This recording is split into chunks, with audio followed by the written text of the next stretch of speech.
హే friends, hair smoothening చేయించుకుందామని ఈ weekend glam రూమ్కి వెళ్ళాను.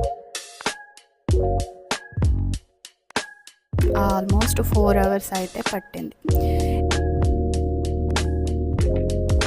ఎందుకంటే హెయిర్ స్మూత్నింగ్లో చాలా ప్రాసెస్ ఉంటుంది, ఎంతో ఓపికగా కూర్చోవాలి. బట్ ఈ 4 అవర్స్ ఓపికగా కూర్చోవడం వల్ల రిజల్ట్స్ మాత్రం వేరే లెవెల్ వస్తుంది.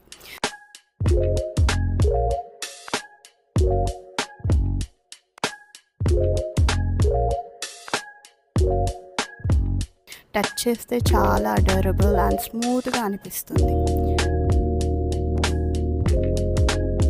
నా హెయిర్ చూడండి ఇప్పుడు ఎంత సిల్కీగా స్మూత్గా అయిపోయిందో. Follow Sneha Flow for more videos like this. Bye bye. Have a good day all of you.